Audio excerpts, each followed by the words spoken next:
Shalom everyone, Parashat Pinchas, Tafshin Pevav. In Parashat Pinchas, Moshe asks Hashem to appoint the leader who will succeed him. Moshe says, and notice the expression he uses regarding Hashem, "May the Lord, the God of the spirits of all flesh, appoint a man over the congregation, so that the people will not be like flock without a shepherd." The expression Moshe uses regarding Hashem, the God of the spirits of all flesh, has already appeared in Sefer B'Midbar, where it appears in the story of Korach, when Hashem tells Moshe and Aaron to separate themselves from Korach's assembly because Hashem is about to punish them.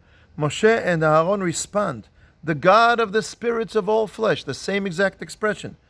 "Shall one man sin, and you will be angry with the whole congregation?"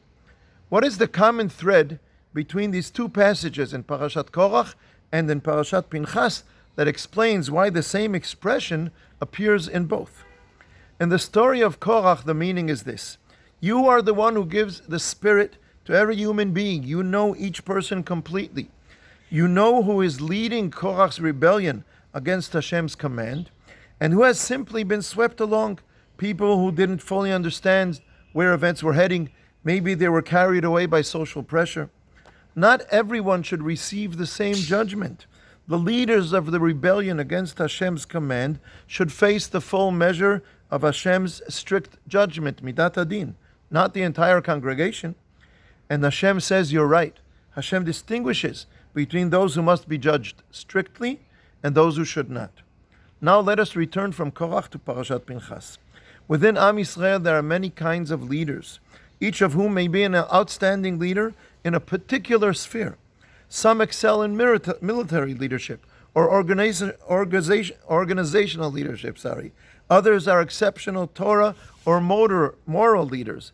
But does someone who has proven to be an excellent leader in one area necessarily have what it takes to be the leader of an entire nation? Many people emphasize one particular value that they regard as paramount, and they choose a leader who will advance that value within Am Yisrael. That's fine. Someone who is well suited to lead those who fight for human rights is an excellent leader for that cause. Someone else who is well suited to lead the effort to preserve Jewish identity or to strengthen Torah learning within Am Yisrael is an excellent leader for that mission. Yet those who are deeply committed to one value or another often become convinced that the leader of their camp is therefore the right leader for the entire nation, but that is a mistake. A leader of the entire nation must do more than lead his own particular group. He must strive to emulate Hashem's ways, as we saw in Parashat Korach. If you lead a community that emphasizes a particular value, do not view everyone who champions a different value as though they are all the same. Distinguish between the Korachs among them, whose only goal is to go against you, and those with whom cooperation is possible.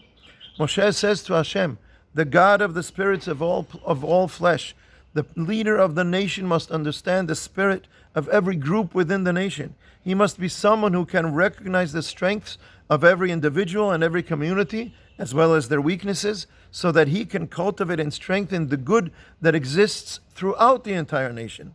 Hashem answers Moshe, take Yoshua bin Nun, a man in whom there is spirit, a man who reflects the attribute of God of the spirits. On this, the Midrash quoted by Rashi comments, just as you requested, one who can relate to the spirit of each and every person. In other words, someone who can create connections with every group in the nation for the benefit of the entire nation. That is the leader we seek. Shabbat Shalom.